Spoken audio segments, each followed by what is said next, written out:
Hello, my name is Bill Clark. The topic for today's presentation is time management. This is a topic within the professional development program of the Office of Formation and Discipleship within the Archdiocese of Atlanta.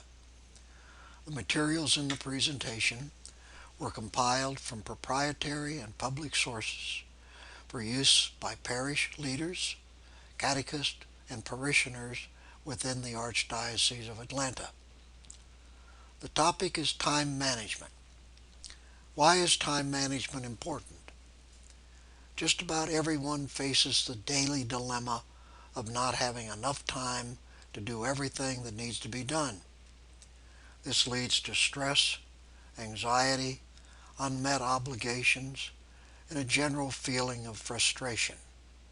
But there is something that you can do about it.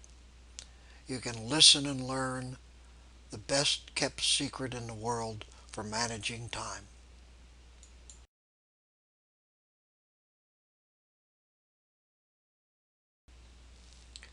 Let's begin with an opening prayer.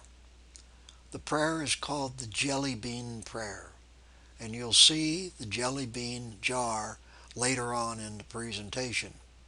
So let us begin. Red is for the blood he gave. Green is for the grass he made. Yellow is for the sun so bright. Orange is for the edge of night.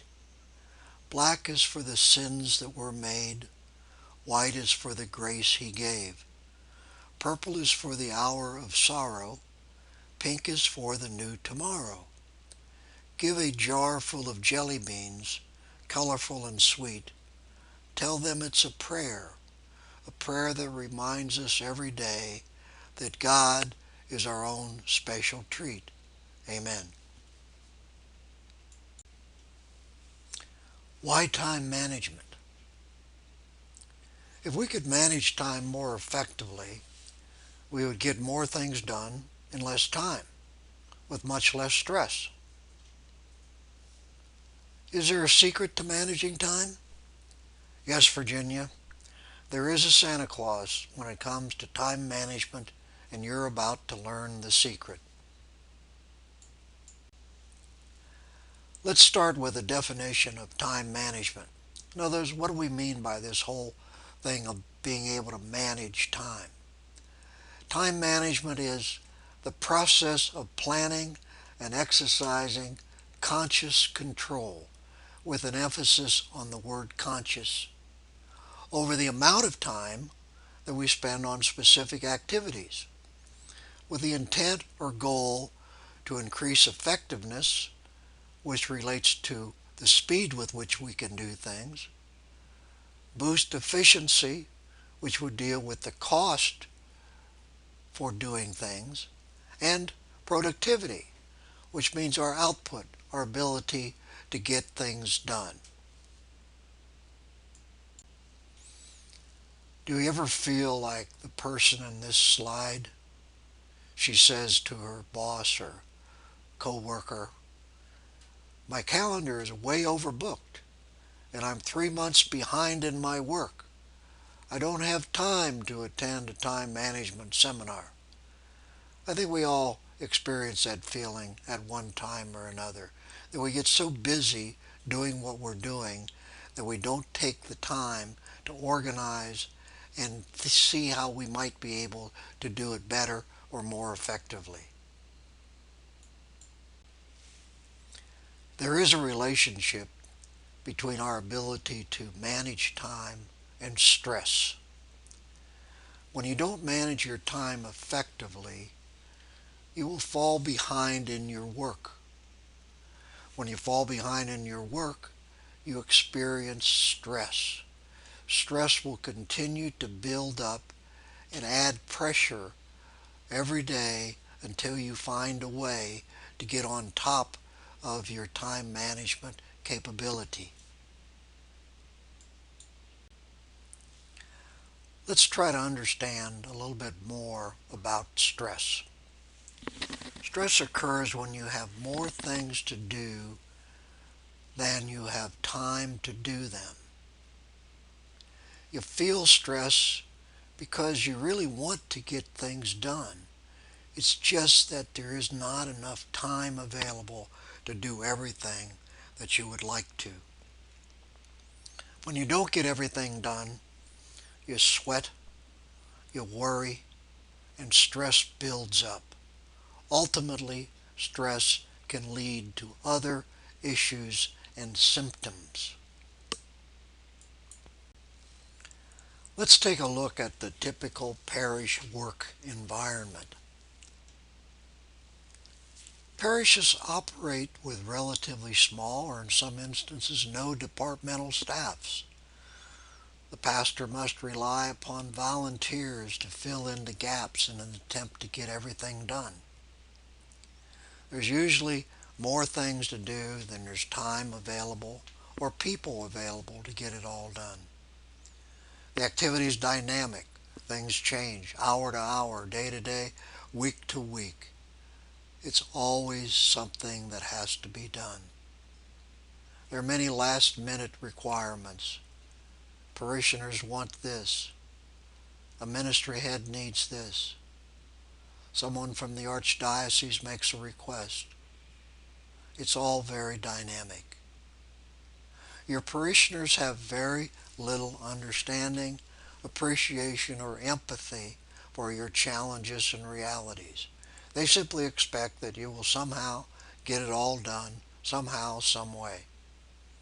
So, the parish is a rare blend of spiritual, operational, administrative, financial, and social activities.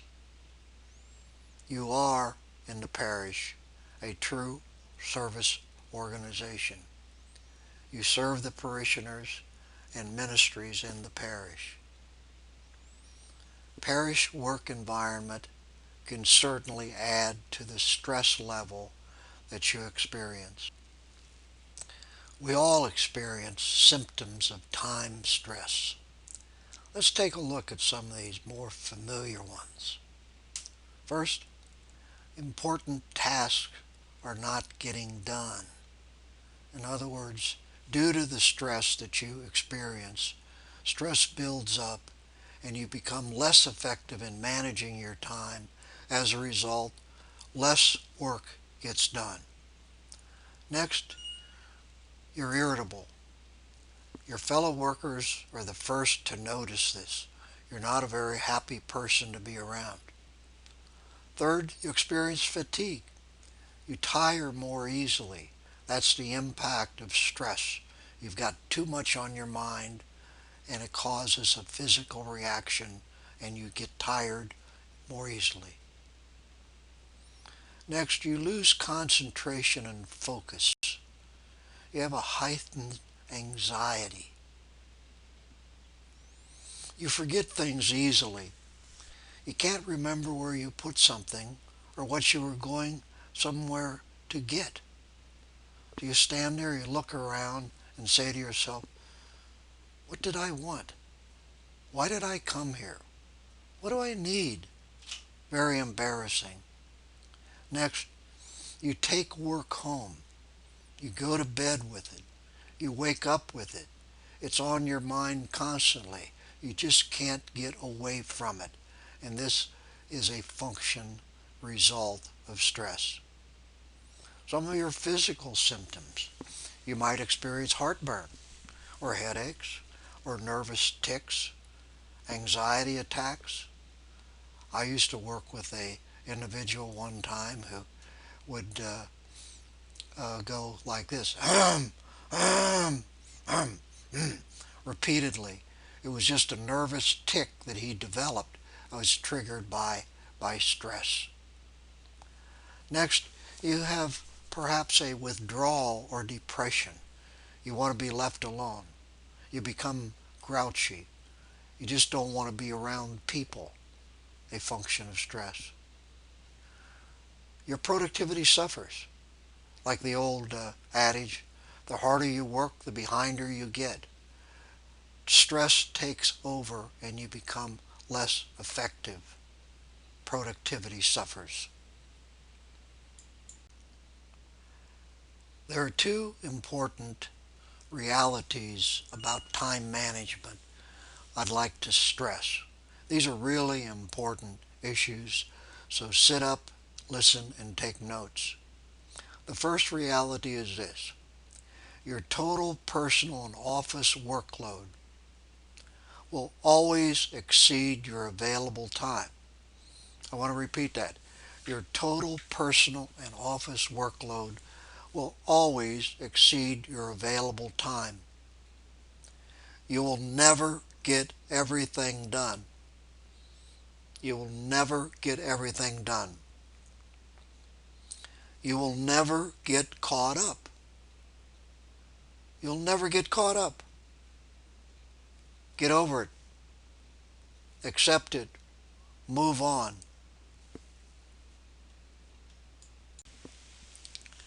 The second reality is you can't manage time.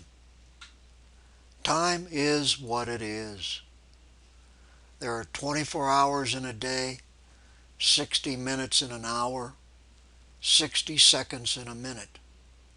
You can't stop, start, or manipulate it.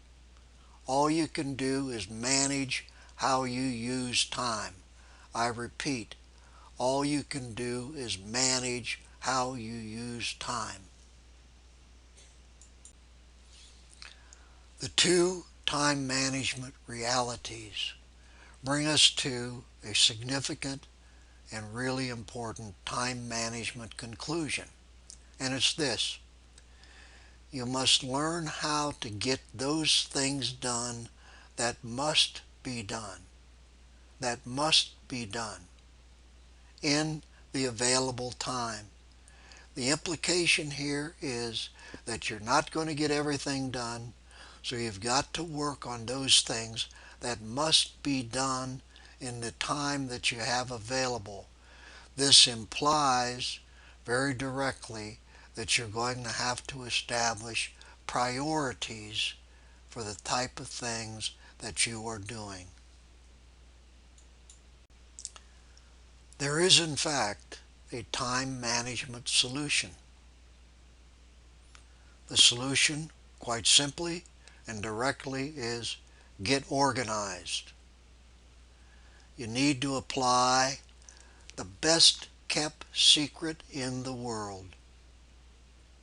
The drums would roll, the trumpets would blare, and the best kept secret in the world is create a to-do list. Yes, create a to-do list.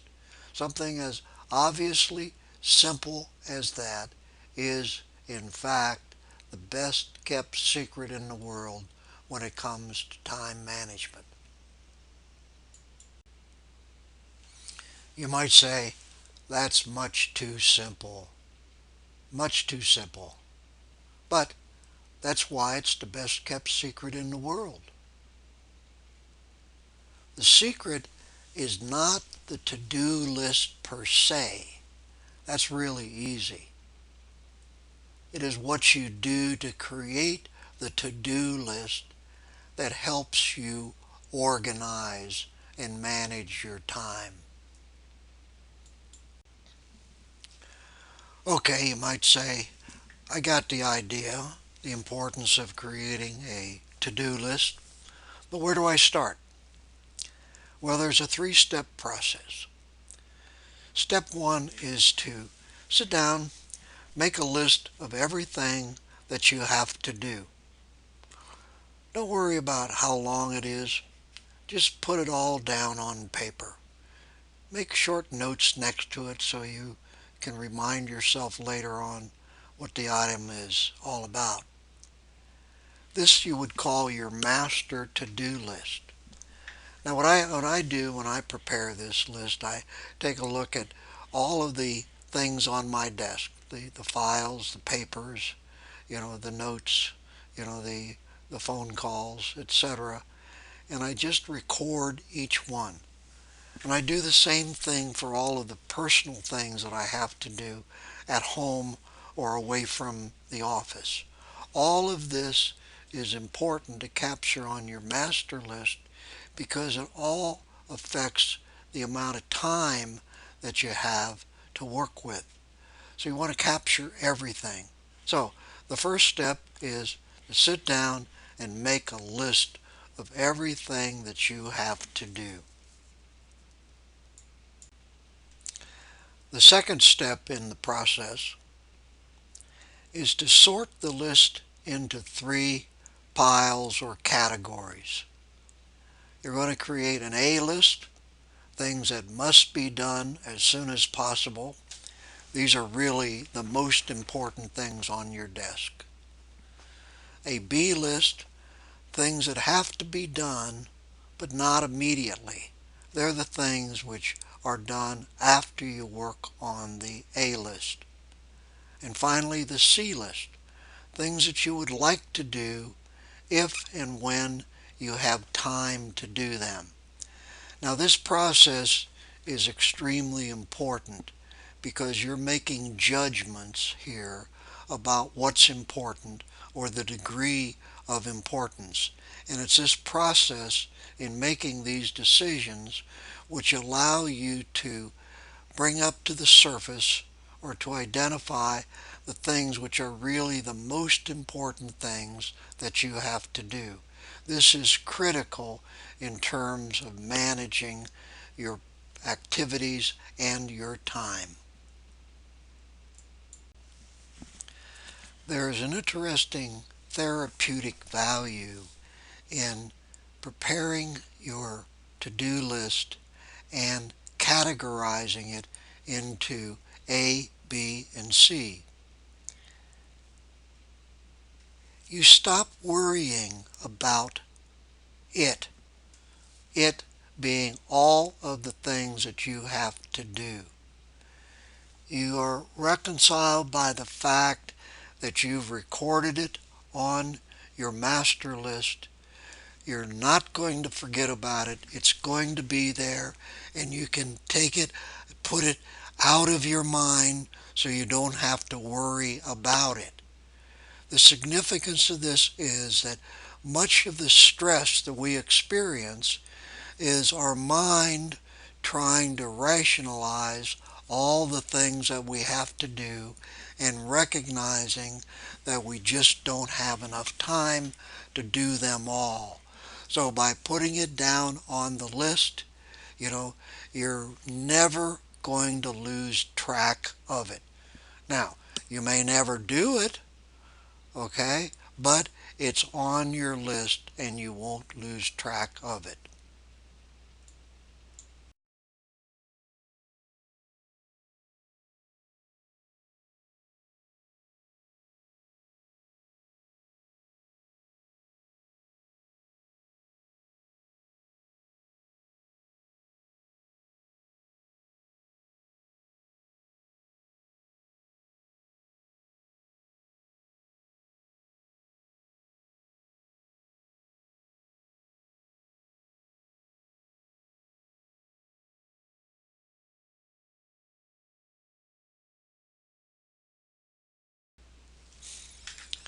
The third step in the process of creating your to-do list is to create your daily to-do list from your master to-do list. What you do is identify the top 10 things that you have to do today. Now, you're evaluating not only the most important things that you have to do, but also the fact that they are things that have to be done today. You prioritize them from 1 to 10, with number 1 being the most important, and work all through your list until you achieve all of them. Even if you don't get everything done, and in most instances you probably won't, but the important thing is that you started at the right point. You identified the 10 things which are most important on your desk. From that, you identified numbers 1, 2, 3, 4, etc., and you started working on priority number 1. Even if you never finish priority number 1, or you finished only priority number one. You can go home at night with the realization that you had a good day because you were working on the right things at the right time. And you simply repeat this process every day because every day is dynamic and your to-do list can and should change in relation to what's important each day. Now, in summary, this simple idea of creating a to-do list is in fact the best kept secret in the world. Now, I challenge you, you've heard it, begin the process, create your to-do list.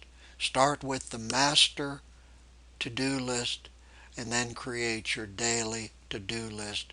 And you will find that this process will suddenly allow you to become much more effective and efficient at utilizing your time. Managing your time is what it's all about. Let's talk about some maintenance issues for your to-do list. First of all, religiously start each day by updating your to-do list. You want to make this a must-do habit. It's the first thing you do when you get to your office or your workstation is prepare, update your to-do list. Next, when you know the top 10 things you want to do that day, estimate how long you think it should take to do each task. In other words, is this an hour project? Is it a 4-hour project? Is it a 20-minute project? When you have some idea of how long each task should take, you total that up and see how it compares with the available hours that you have. You want to try to pare it down as best you can so that you can fill up your day with the more important things that you'll be able to accomplish in the available time. Next, you want to fill up your schedule to match that available time. Then you start working on the first task. When you get a new task that's not on your list, add it to your master list, prioritize it as an A, B, or C activity. Then you'll be set to go for the next day. There's another important thing you want to keep in mind about the dynamics of your daily workload. You must recognize that the work that you're doing is dynamic and that there will always be interruptions and unexpected new tasks that come along and have to be done. That's okay. That's just the nature of what you do. When the interruption is gone or the new project that you had to do is taken care of, simply get back on task. Go to your to-do list, find out where you were, and pick up that task again, and then work on the next one, and so on. If you never complete task number one due to interruptions in the dynamics of your workload, don't worry about it. You followed your plan during the day as best you can, and you simply get back on task tomorrow. Besides the need to establish and maintain a to-do list, there are some 14 other tips I'd like to pass along to help you manage time more effectively. The first is to distinguish between where can I help from where am I really needed. There are times when we all like to jump in and help somebody get something done. But is that the most effective use of your time at that point in time? If you stop what you're doing, a priority task, and help someone else, you have not been able to complete one of your own important tasks. So you may end up falling behind. So always evaluate before you jump in and start helping someone. Were you really needed, or should you stay on task and work on the things that only you can do? The second tip is find creative ways to delegate. It's easy for someone to say, well, why don't you just delegate that task? Well, if you turn around and there's nobody to delegate to, how can you effectively delegate them? Well, one way is to think outside the box and think about ways that you can get help in what you're doing from your family at home, from other people in the parish, other ministries, or perhaps some of your friends. In other words, think globally in terms of who might be able to assist you in helping you get some of your tasks done. A third time management tip is don't hesitate to put out a do not disturb sign if you must get something done.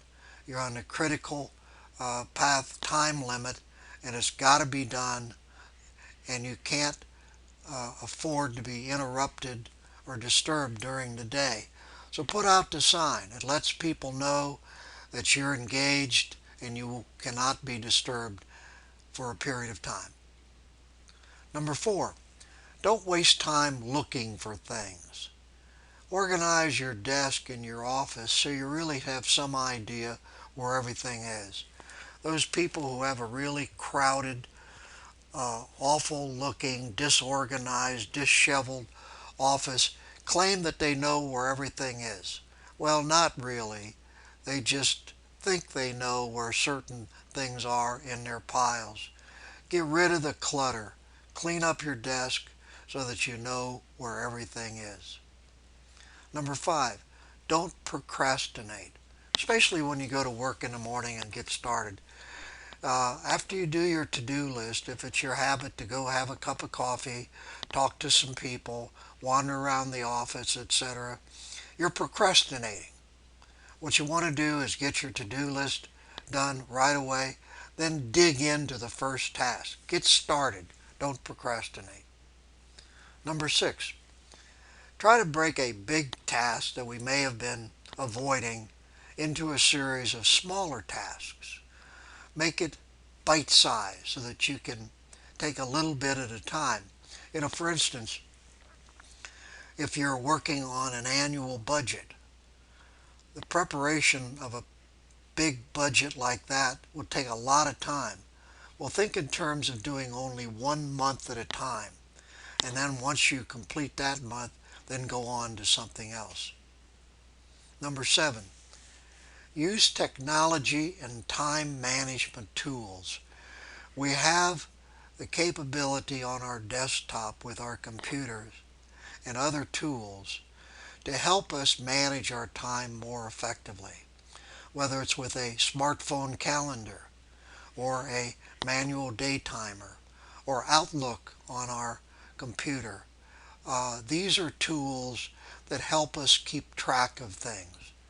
I like to use Outlook as my electronic means of preparing and maintaining my master to-do list and my daily to-do list. Continuing with our time management tips.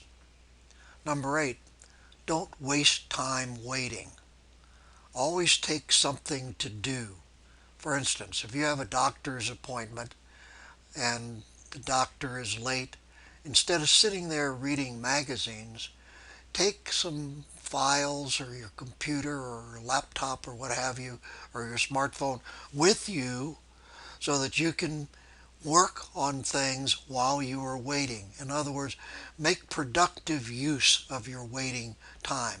Always have something to do. Number 9, unplug. By that I mean don't become addicted to your smartphone, your tablet, or your computer.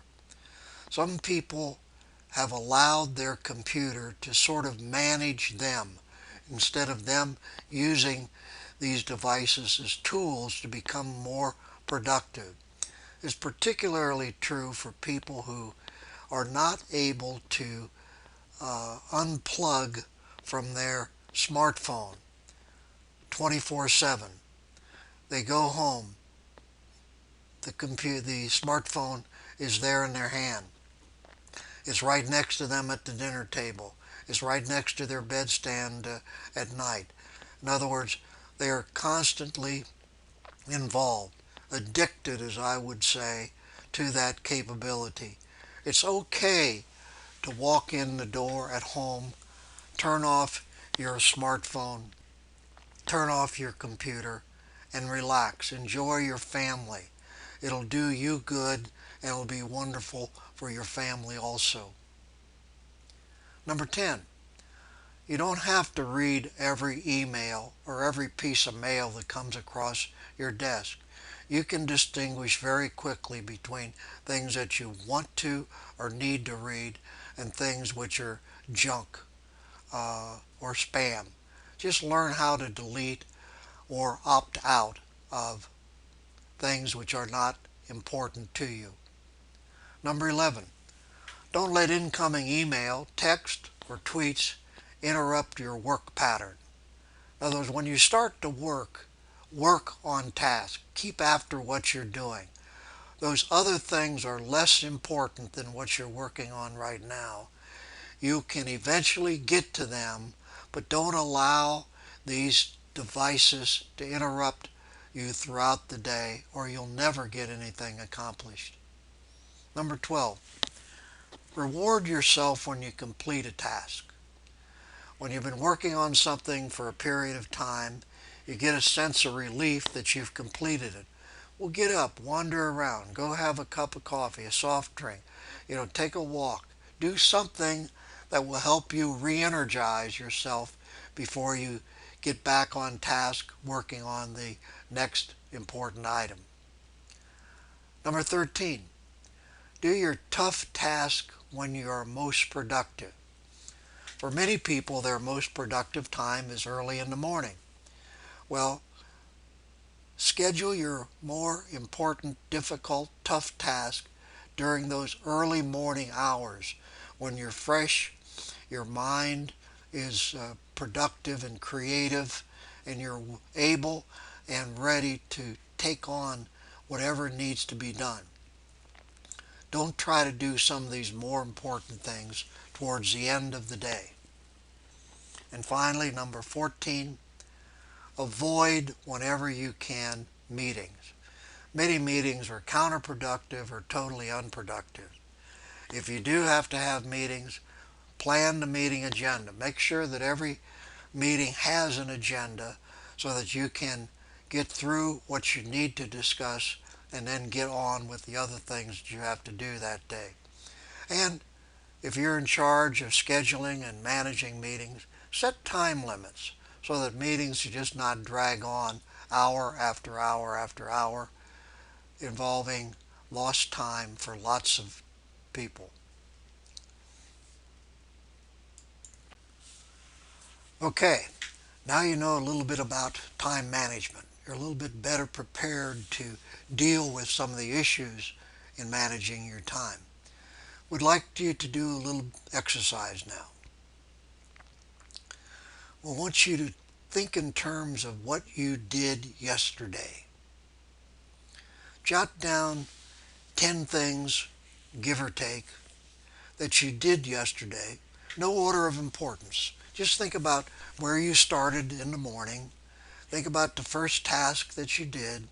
Think about the phone calls that you took, the emails that you responded to, the letters you may have written. Whatever it is, just jot them down. Next, what I'd like you to do on a separate piece of paper, write down the 5 topics that you would expect to discuss at your next performance review with your boss.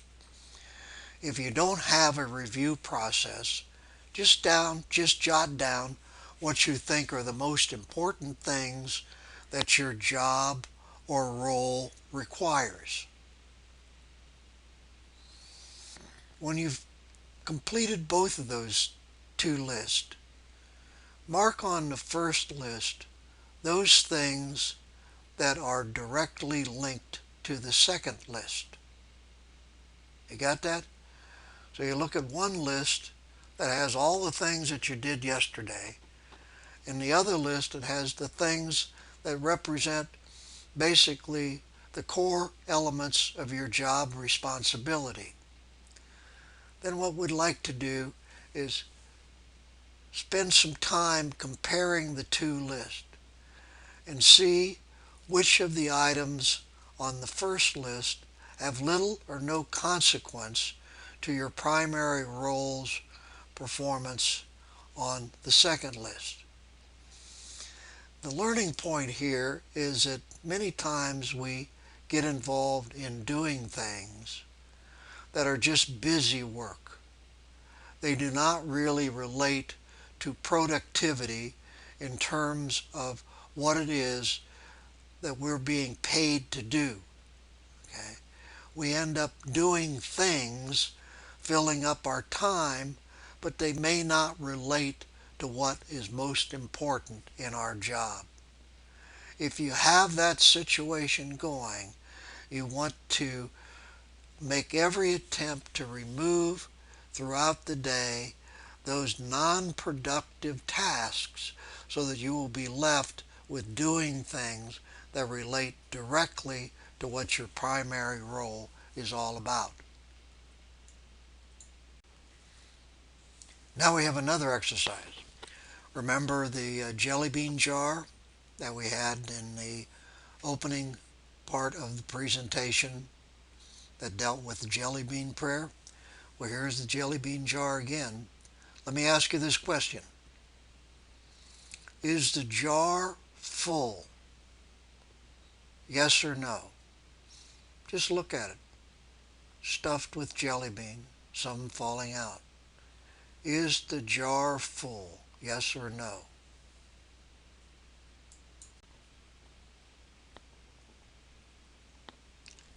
Can we put anything else in the jar? Think about it. Aha. How about if we add some sand to fill in the spaces between each jelly bean? Continuing with our jelly bean exercise. Now, we got jelly beans and sand in the jar. Can we put anything else in the jar? Think about that. We've got jelly bean and sand now. Can we put anything else in the jar? Aha! We add some water to fill in the space between the jelly beans and the sand.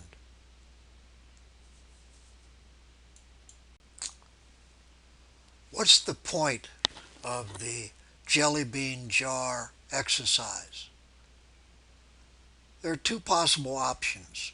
One, the principle in time management that there's always more room to squeeze in projects and activities if you learn to be creative.